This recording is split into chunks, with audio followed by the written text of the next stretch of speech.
Yes guys, good morning. See, today we are going to start our new chapter in social, that is chapter 2, First World War and Russian Revolution. ठीक है, first world war किसी को पता है first world war कब हुआ था? चलो पता चल जाएगा चैप्टर में। और रशियन रेवोल्यूशन को एक दूसरा नाम भी है यहाँ पे, बोल्शेविक रेवोल्यूशन। क्या? अब वर्ड्स आएंगे अच्छे अच्छे इस चैप्टर में, थोड़ा ध्यान देना। जब मैं रीड कर रहा हूँ तब सेंटेंस पे ध्यान देना, नहीं तो जब आप लर्न करोगे कॉन्सेप्ट स्टोरी समझ में आ जाएगी आपको, लेकिन लर्न आपको करना है ना। स्टोरी आप ओन लैंग्वेज में लिखोगे नहीं चलेगा, यहाँ पे आपको पूरा कॉन्सेप्ट समझ में आ जाएगा, लेकिन आपको लिखना वर्ड टू वर्ड ही है। और जब आप लर्न करने बैठोगे ना तो आपको गारंटी दिक्कत आएगी। तो बेटर है कि आप पेन या पेंसिल ले लो और अंडरलाइन करके जो भी हार्ड वर्ड्स हैं उसका इंग्लिश मीनिंग या हिंदी में मीनिंग लिख लो, तो आपको बेटर रहेगा। क्योंकि अभी आप सुन रहे हो, याद रहेगा, आज 2 दिन के बाद भूल जाओगे। चलो, first world war and Russian revolution. यहाँ पे आपको यूरोपियन कंट्रीज़ के बारे में इनिशियली फर्स्ट पेज में समझाया गया है, और आज भी वही हो रहा है, इंपीरियलिज्म। ध्यान से सुनना जो मैं बोल रहा हूँ, क्योंकि आपके लिए टोटली नया है, चीज़ें आपने पहले सुनी नहीं होगी। इंपीरियलिज्म या कॉलोनियलिज्म, टेरिटरीज़ को एक्सपैंड करना। हर कंट्री क्या करती है, ठीक है, अपना दबदबा करने के लिए, अपना एरिया इंक्रीज़ करने के लिए क्या करती है, वो धीरे धीरे अपने एरिया को एक्सपैंड करती जाती है with the help of army. जो भी उनकी आर्मी होगी वो धीरे धीरे आगे बढ़ती जाती है, ठीक है। उसको इंपीरियलिज्म कहते हैं या कॉलोनियलिज्म कहते हैं, ठीक है, अपनी टेरिटरी को एक्सपैंड करना। तो यहाँ पे वेस्टर्न यूरोपियन कंट्रीज़ की बात की गई है कि वो किस तरह एशिया और अफ्रीका में अंदर एंटर किए थे और धीरे धीरे वो क्या चाहते थे, अपनी टेरिटरी को एक्सपैंड करना चाहते थे। देखो, द यर्निंग, इसको बोलते हैं यर्निंग, ईयर्निंग नहीं बोलना, ठीक है। This is a yearning. Yearning का मतलब होता है लालच, लालसा, तरफ, ठीक है, उसको बोलते हैं लालच, एक तरह से तरफ होना किसी चीज़ की। The yearning of the western European countries, तो वेस्टर्न यूरोपियन कंट्रीज़ जो थी उनकी यर्निंग मतलब उनकी तरफ, उनकी लालच क्या थी? उनकी लालच थी for the expansion of the empire. उनका जो भी राज था उसको एम्पायर बोलते हैं, ठीक है। तो उनका जो भी राज था, एम्पायर, उनको एक्सपैंड करना चाहते थे। एंड एक्वायर, एक्वायर का मतलब हासिल करना। एक्वायर का मतलब, वैसे देखो एक्वायर के अलग अलग मतलब होते हैं। जब आप मार्केट से कोई चीज़ उठाते हैं, जैसे आपने मार्केट से लोन लिया, आप बोलोगे सर मार्केट से लोन कहाँ मिलता है? मतलब बैंक से लोन लेना, या कोई भी मार्केट से चीज़ उठाना, उसे एक्वायर कहते हैं, हासिल करना, ठीक है। अचीव नहीं, अचीव अलग होता है। एक्वायर मतलब मार्केट से उठाना होता है, वो उधार भी होती है। अचीव तो आपका हो गया, वो सक्सेस हो जाती है। अचीव करना मतलब एक तरह की सक्सेस हो गई, वो नहीं। And acquire new territories resulted in these countries going to Asia and Africa. तो एक वेस्टर्न यूरोपियन कंट्रीज की एक तरफ थी, एक लालच थी। किस चीज़ की लालच थी? वो अपने एम्पायर को एक्सपैंड करना चाहते थे, ठीक है, नई नई टेरिटरीज को कब्जा करना चाहते थे, ठीक है, एक्वायर करना चाहते थे। और इसी लालच ने क्या किया, उनको एशियन और अफ्रीकन कंट्रीज के अंदर घुसने में, एंटर करने पर मजबूर कर दिया, ठीक है। Thus they established their colonies and expand their rule। और धीरे धीरे उनकी कॉलोनीज, उनकी टेरिटरी बढ़ती गई। जैसे अब सपोज कर लो कि ये बॉर्डर लाइन है, मेरी एरिया यहाँ तक ही है, लेकिन धीरे धीरे मैं अपनी आर्मी की हेल्प से क्या कर रहा हूँ, मैं आगे बढ़ता जा रहा हूँ। अगर वहाँ पे कोई नहीं है तो, और वहाँ पे कोई है तो फिर वॉर होगा ना, बॉर्डर्स पे जैसे होता है। और कोई भी जैसे धीरे धीरे क्या होता है, वो इंपीरियलिज्म करते हैं, अपनी टेरिटरी को एक्सपैंड करते जाते हैं। अपने टेरिटरी मतलब एरिया को एक्सपैंड करते जाते हैं। कंसिक्वेंटली मतलब नतीजा क्या आएगा? कंसिक्वेंटली मतलब उसका नतीजा, there arose a competition between European nations to establish colonies. अब यूरोपियन नेशंस, एक ही यूरोपियन नेशन तो था नहीं, बहुत सारे यूरोपियन नेशन थे। सबको क्या करना था, क्योंकि एक को देख के दूसरे भी करते हैं ना भाई। एक बंदे ने किया, एक नेशन ने किया, एक कंट्री ने किया कि अपनी टेरिटरी को एक्सपेंड किया, तो दूसरे भी कर रहे हैं। तो सारे वेस्टर्न यूरोपियन कंट्रीज़ जो थी उनके बीच में एक कंपटीशन स्टार्ट हो गया, ठीक है। सब लोग क्या कर रहे थे, अपनी टेरिटरी को एक्सपेंड करना चाहते थे, ठीक है। This greed for colonization among the Western European nations caused the economic, social and cultural ruin of the Asian African countries। अब ये सारे के सारे जो वेस्टर्न यूरोपियन कंट्रीज़ थी, ये जो इनकी लालच थी कि अपनी टेरिटरी को एक्सपेंड करना चाहते थे, इस लालच ने क्या किया, कल्चरल, सोशल, इकोनॉमिकल सारी चीज़ों को रुइन कर दिया, मतलब डिस्ट्रॉय कर दिया। किसकी? एशियन और अफ्रीकन कंट्रीज़। क्योंकि हम कहाँ एंटर कर रहे थे, हम मतलब वेस्टर्न यूरोपियन कंट्रीज़ कहाँ पे एंटर कर रही थी, एशिया और अफ्रीका के अंदर, right. The result of this on world politics was such that the first world war, इसका रिजल्ट क्या हुआ, अब बहुत सारी कंट्रीज़ एक दूसरे के सामने आ गई। यूरोपियन कंट्रीज़ ही अपनी टेरिटरी को एक्सपेंड करना चाह रही थी, जो वेस्टर्न यूरोपियन कंट्रीज़ थी वही अपनी टेरिटरीज़ को एक्सपेंड करना चाह रही थी, और इसकी वजह से वो कहाँ एंटर हुए, एशियन अफ्रीकन कंट्रीज़ के अंदर, और उन्होंने उनका सब कुछ डिस्ट्रॉय कर दिया। ठीक है, अब ये सारी की सारी कंट्रीज़ एक दूसरे के सामने ही आ गए। ठीक है, और नतीजा क्या हुआ, वॉर हो गई, फर्स्ट वर्ल्ड वॉर हो गया। Bolshevik revolution in Russia took place.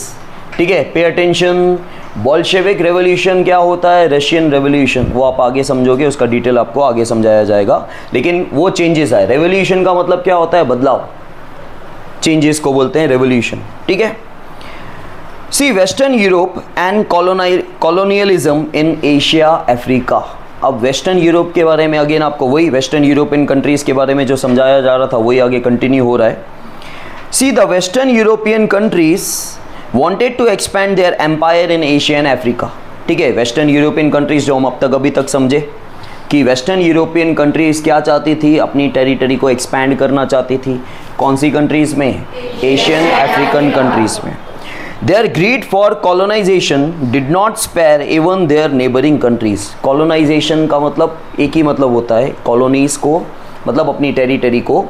देखो इसके तीन मतलब हैं, एक तो टेरिटरी एक्सपेंड करना लिखा होगा, या कॉलोनाइजेशन लिखा होगा, या इम्पीरियलिज्म लिखा होगा। तीनों का मतलब वही होता है कि अपनी टेरिटरी को, अपनी एरिया को एक्सपेंड करना। तो उनकी जो लालच थी कॉलोनाइजेशन की, ठीक है, वो लालच ने क्या है, क्या किसको नहीं छोड़ा, अपनी नेबरिंग कंट्रीज़ को भी नहीं छोड़ा। क्योंकि नेबरिंग कंट्रीज़ में तो पहले टेरिटरी एक्सपेंड होगा, हमारा जो बॉर्डर एरिया है धीरे धीरे हम क्या करेंगे, अपना बॉर्डर खसकाते जाते हैं आगे। ठीक है, जैसे क्या करते हो, तुम्हारा घर बना हुआ है तो बाउंड्री आगे खींच लेते हो ना, धीरे धीरे धीरे रोड के पास कर लेते हो। तुम्हारा बस चले तो रोड भी घर के अंदर ले लोगे, तो वो क्या हुआ पता है, इसी को कॉलोनाइजेशन कहते हैं। एक एग्जांपल मैंने आपको दिया। ठीक है, आजकल सब लोग देखा ही होगा आपने कि जितनी घर की एरिया है, एक्चुअली रूल्स तो अलग अलग बने हुए हैं कि रोड जो बना हुआ था हमारे घर के बाहर, वहाँ से लेके कम से कम 40 फुट या 20 फुट का डिस्टेंस होना चाहिए। लेकिन आपने देखा होगा बहुत घर जो बने हुए हैं एकदम रोड के पास होते हैं। ठीक है, तो वो गलत है। और काफ़ी बार क्या होता है, आपका एरिया खाली इतना ही, आपको बाउंड्री आगे की आगे इतनी ही लेनी है, लेकिन आपने डबल बाउंड्री ले ली होती है। ठीक है, उसी को बोलते हैं, इसको एंक्रोचमेंट बोलते हैं एक्चुअली। जैसे तुम रूटीन लैंग्वेज में बोलते हो दबाना, ठीक है, गुजराती में बोलते हैं दबाना, मतलब दबा ली ज़मीन हमने, अपने अंडर ले ली। वही चीज़ ये है, लेकिन वो कंट्री लेवल पे और बॉर्डर लेवल पे है। ठीक है, तो उसको कॉलोनाइजेशन बोलते हैं। तो बट ऑब्वियस है कि सबसे पहले तुम अपनी आसपास की ज़मीन ही लोगे ना। ठीक है, अब सपोज़ कर लो कि पास वाला प्लॉट खाली है। ठीक है, ये तुम्हारी बॉर्डर है, पास वाली प्लॉट खाली है। सबसे पहले आप क्या टेरिटरी एक्सपेंड करोगे, बाजू वाले को ही ले लोगे। तो नेबरिंग कंट्रीज़ को तो वैसे ही नहीं छोड़ा जा सकता है, तो इन्होंने अपनी नेबरिंग कंट्रीज़ को भी नहीं छोड़ा, स्पेयर नहीं किया। देखो स्पेन, मतलब जो स्पेनिश बोलते हैं ना हम लोग, स्पेनिश लैंग्वेज, वो स्पेन की है। Spain had taken control over Netherland, Belgium and Luxembourg. तो स्पेन ने धीरे धीरे कहाँ कंट्रोल कर लिया, बेल्जियम पे, नेदरलैंड पे और लग्जमबर्ग पे उन्होंने अपनी टेरिटरी इंक्रीज कर दी। ठीक है, later on some of their provinces, provinces मतलब इलाके, ठीक है, some of their provinces were captured by France, France ने कब्जा कर लिया वहाँ पे। When the Portuguese king died without an heir, तो बोला गया है विदाउट एन हेयर, हेयर का मतलब होता है वारिस। पोर्चुगीज किंग का कोई वारिस ही नहीं था, तो उसका राज कौन चलाएगा। ठीक है, अब पोर्चुगीज किंग का कोई जब वारिस नहीं था, आगे बेटा वगैरह कोई नहीं था संभालने वाला, तो उसका पूरा जो राज है वो कौन संभालेगा। तो अब क्या हुआ, वहाँ पे कहीं ना कहीं स्पेनिश के रिलेशन चले। स्पेनिश के, जैसे सपोज कर लो किसी का आगे पीछे कोई नहीं है, उसकी बहुत ज़्यादा प्रॉपर्टी है, प्रॉपर्टी कहाँ जाएगी? अब कोई नहीं लेता है तो सरकार ले लेगी, कब्जा कर लेगी उसके ऊपर, ठीक है। लेकिन किसी ने प्रूव कर दिया अरे हमारा रिलेशन है, हम क्लोज रिलेटिव सबसे हम ही हैं, तो वो कोर्ट में केस वेस लड़े, भाई ये तो हम ही है, तो उसको प्रॉपर्टी शायद बहुत अगर क्लोज हो तो, ठीक है। तो स्पेनिश लोगों ने पोर्चुगीज किंग के साथ अपना रिलेशन बताया, तो पूरा राज्य किसके पास चला गया? और अगले 60 सालों तक, 6 decades, 1 decade equals to 10 years, अगले 60 ईयर्स तक पूरा राज स्पेनिश के पास चला गया, ऐसा लिखा हुआ है, देखो। Now Portugal came under the rule of the Spanish king because of his blood relation. अब पोर्चुगल जो हैं वो सारे के सारे जो पोर्चुगीज पीपल थे वो किसके अंडर आ गए? स्पेनिश किंग के। वही उनका किंग की डेथ हो गई, उनका बेटा कोई है नहीं, राज्य कौन संभालेगा भाई? तो क्या हुआ, वो आ गए स्पेनिश के अंडर। क्यों? क्योंकि उनका कोई ब्लड रिलेशन था, ठीक है, उनका ब्लड रिलेशन था। सो फॉर 6 डिकेड्स, अगले 60 सालों तक, मीर ध्यान दो, अगले 60 सालों तक, 60 ईयर्स तक, the monopoly of establishing colonies in non European countries was with Spain. तो बोला गया मोनोपोली मतलब सिर्फ मेरा ही दबदबा होना। मोनोपोली का एग्जांपल देता हूँ, सिर्फ मेरा ही ट्यूशन क्लास होता तो मेरी डिमांड हो जाती, बहुत ज़्यादा बढ़ जाती, इसको मोनोपोली बोलते हैं। मेरे जगह, मेरी दुकान के अलावा और कहीं पे आपको ये चीज़ नहीं मिलती है, आपको पूरे आदिपुर गांधीधाम में एक ही जगह ब्रेड मिलता तो उसको मोनोपोली बोलते हैं। समझ में आया? एक ही जगह आइसक्रीम मिलता तो उसको मोनोपोली बोलते हैं, ठीक है। तो क्या हुआ, जितनी भी नॉन यूरोपियन कंट्रीज थी अगले 60 सालों तक, 60 ईयर्स तक किसने राज किया? स्पेन ने ही कॉलोनाइजेशन किया, मतलब उन्होंने ही खाली अपनी टेरिटरीज को एक्सपेंड किया और किसी ने नहीं किया। समझ में आया?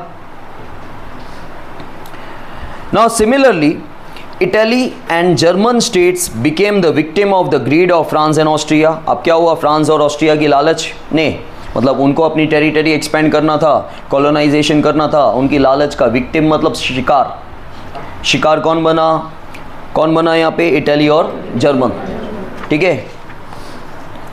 When the European powers were tightening their grip over the Asian and African nations, many of the European nations which had become free following the footsteps of England made many of the Afro-Asian nations their colonies. तो बोला गया जब European Nations ने, Europeans का power Asian और African Nations के ऊपर एकदम उनका ग्रिप टाइट हो रहा था। ग्रिप टाइट का मतलब क्या होता है भाई? हमारा वहाँ पे राज चल रहा है, हमारा ज़्यादा चल रहा है, उसको बोलते हैं ग्रिप एक टाइट हो रहा था, ठीक है। तो जो यूरोपियन नेशंस थे उनका ग्रिप टाइट हो चुका था, कहाँ पे? अफ्रीका में और एशियन कंट्रीज में, ठीक है। अब बहुत सारे यूरोपियन नेशंस जो थे, जो फ्री थे, वो किसके नक्शे कदम पे चलने लगे? इंग्लैंड के। उसको फुट स्टेप बोलते हैं, ठीक है, उसके नक्शे कदम पे चलने लगे। नक्शे कदम पे चलने लगे का मतलब होता है भाई, जैसे मैं बोलूँ कि रुद्र मेरे नक्शे कदम पे चल रहा है, मतलब जैसे मैं करता हूँ वैसे वो कर रहा है, उसको नक्शा कदम बोलते हैं, उसको इंग्लिश में बोलते हैं foot step. Now colonialism in Asia, ठीक है। After strengthening its grip over India, England expanded its empire in Sri Lanka, Myanmar मतलब बर्मा बोलते थे पहले उसको, सिंगापुर एंड मलेशिया। तो क्या हुआ, इंग्लैंड ने इंडिया पे तो अपना ग्रिप, आपने देखा कि 200 सालों तक वो इंग्लैंड ही था, ठीक है, 200 सालों तक जो राज हुआ अपने ऊपर। लेकिन मैंने क्या बोला है हमेशा, एक्चुअली 200 सालों तक राज नहीं हुआ, 100 सालों तक तो ट्रेड हुआ था, बाकी के 100 सालों तक राज हुआ था, ठीक है। इंटेंशन पहले राज का नहीं था।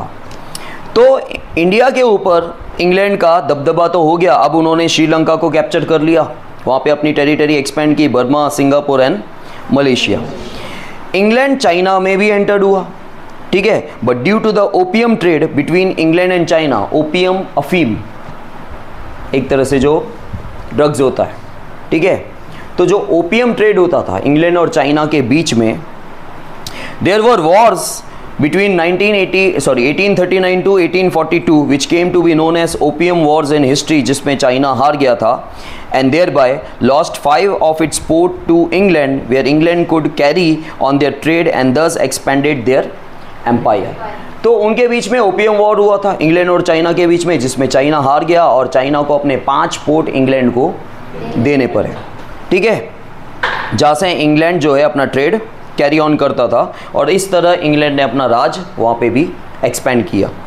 Taking advantage of China's weakness, China का वीकनेस देखते हुए Japan, Russia, Germany, France, Belgium and America ने भी also acquired trade and political rights. तो चाइना की कमज़ोरी देखते हुए ये सारी कंट्रीज़ ने भी उसका फ़ायदा उठाया। एनॉर्मस, एनॉर्मस मतलब ह्यूज, लार्ज, ठीक है। Enormous oil resources in the desert region of West Asia attracted the Europeans to establish colonies there. अब ऑयल रिसोर्सेस, ऑयल के कुएं एक तरह से, ठीक है, जो आजकल तुम ईरान, इराक, कुवैत, सऊदी अरब में देखते हो, दुबई वगैरह में, ठीक है। तो जो ऑयल रिसोर्सेस थे, बहुत बड़े बड़े ऑयल रिसोर्सेस, अब यूरोपियंस की नज़र इस पे पड़ी, जो डेजर्ट एरिया में था, ठीक है, वो अट्रैक्ट किया और यूरोपियंस ने वहाँ पे भी अपनी कॉलोनीज़ को एक्सपेंड किया।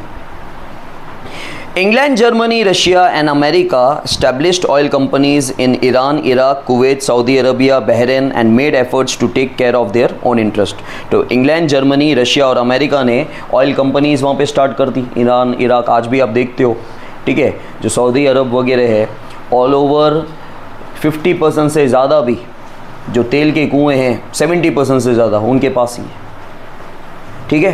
बहुत पैसा है, आप देखोगे दुबई वगैरह में, आप देखते हो कभी इंस्टा वगैरह पे देखते हो, शेख वगैरह होते हैं जो, कितना पैसा है उनके पास, कितना पैसा है, कितना गोल्ड है। मेनली क्या है उनके पास? तेल का कुआं, ठीक है। Then colonialism in Africa. The Dutch established its colony for the first time at the end of the 15th century in South Africa। तो साउथ अफ्रीका में पहली बार डच ने अपनी क्या किया, उन्होंने कॉलोनी एस्टेब्लिश की। कब? At the end of the 15th century। After that England and France establish their colonies in Cape, Cape मतलब केप ऑफ गुड होप, जो साउथ अफ्रीका में है, ठीक है, जो साउथ अफ्रीका में ही है, वहाँ पे इंग्लैंड और फ्रांस ने अपनी कॉलोनीज एस्टेब्लिश की। और अल्जेरिया, अल्जेरिया कहाँ पे है? नॉर्थ अफ्रीका में, ठीक है। मतलब इंग्लैंड और फ्रांस ने अपनी कॉलोनी इस्टेब्लिश की, एक तो केप में मतलब साउथ अफ्रीका में भी, साउथ अफ्रीका में कहाँ पे? केप ऑफ गुड होप पे, और नॉर्थ अफ्रीका में कहाँ पे? अल्जेरिया में। The vast provinces of Africa seemed quite suitable for acquiring raw material and selling ready-made products post-industrial revolution, because of which European countries competed to establish colonies। तो Africa का vast province मतलब vast इलाका, बहुत बड़ा इलाका, वहाँ से उनको अच्छा खासा रॉ मटेरियल मिल रहा था। तो उनकी प्लानिंग थी कि अरे कच्चा माल मिल रहा है, रॉ मटेरियल, कच्चा माल, जैसे वुड है, ठीक है, ये बेंच बना हुआ है, ये पक्का माल है, इसको फिनिश गुड्स बोलते हैं, तैयार माल जिसको आप यूज़ कर सकते हो, कच्चा माल, रॉ मटेरियल। तो अफ्रीका का बहुत बड़ा इलाका था जहाँ से अच्छा खासा रॉ मटेरियल मिल रहा था यूरोपियन कंट्रीज़ को, ठीक है। और वो क्या चाहते थे, उनका इंटेंशन था भाई इंडस्ट्रियल रेवोल्यूशन के बाद हम लोग इसको फिनिश गुड्स बना के अच्छा खासा बेचेंगे। और अगेन उनके बीच में एक कंपटीशन आ गया यूरोपियन नेशंस के बीच में। King Leopold of Belgium seized the vast provinces of Congo and establish his rule. तो किंग, जो बेल्जियम के किंग लियोपोल्ड थे, उन्होंने कॉन्गो का, अफ्रीका का बहुत बड़ा इलाका सीज कर दिया, मतलब अपने कब्जे में ले लिया और अपना एम्पायर वहाँ पे अपना राज स्टार्ट कर दिया।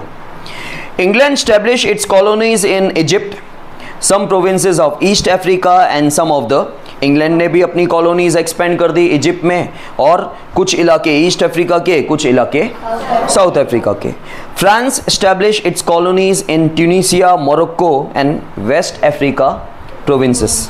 Germany establish its empire in some provinces. मैं रीड कर रहा हूँ भाई, क्लास से बाहर निकाल दूंगा भाई। जब रीड कर रहा हूँ टेक्स्ट बुक में ध्यान होना चाहिए, जब समझा रहा हूँ यहाँ ध्यान होना चाहिए। कॉम्बिनेशन बिठाओ आप लोग, एक ही जगह ध्यान नहीं दो, खो जाते हो। सो France established its colonies in Tunisia, Morocco and West Africa provinces. Germany established its empire in some provinces of East and West Africa. Italy captured the African provinces around the Red Sea। मतलब Africa का ही देखो आप, बहुत बड़ा इलाका दिख रहा है आपको, उसके टुकड़े टुकड़े कर दिए गए और अलग अलग इलाकों में अलग अलग कंट्रीज़ ने अपना, और ये कौन सी कंट्रीज़ थी? European countries. Spain and Portugal also seized some provinces of Africa. A conference for the European nations was held in Berlin in the midst of this competition to establish colonies. Different African territories were divided among the European nations at the end of the conference. एक conference किया गया, ठीक है, यहाँ पे बोला गया है कि एक कॉन्फ्रेंस मतलब एक मीटिंग रखा गया और अलग अलग जो अफ्रीकन कंट्रीज़ थी वो अलग अलग यूरोपियन कंट्रीज़ में बट गई, डिवाइड हो गई. Thus the colonial dominance of different European nations was established over the entire. तो dominance का मतलब होता है दबदबा, जब कब्जा कर रहे हैं.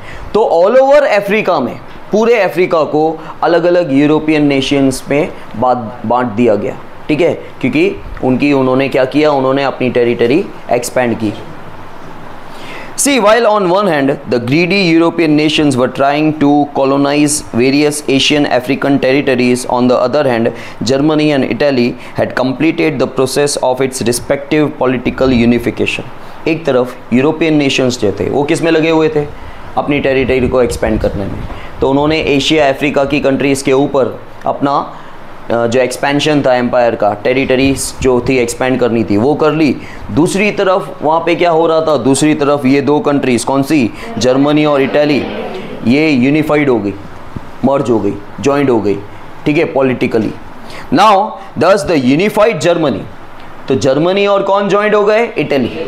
लेकिन इसको बोलेंगे हम लोग यूनिफाइड जर्मनी, क्योंकि ज़्यादा ताकतवर कौन था, जर्मनी, ठीक है. तो जब दोनों मिक्स हो गए, अब इटली भी इसके साथ है, इस यूनिफाइड जर्मनी का मतलब उसमें जो दूसरी कंट्री है वो कौन है, इटली, वो ध्यान रखना, उसको यूनिफाइड जर्मनी बोलेंगे.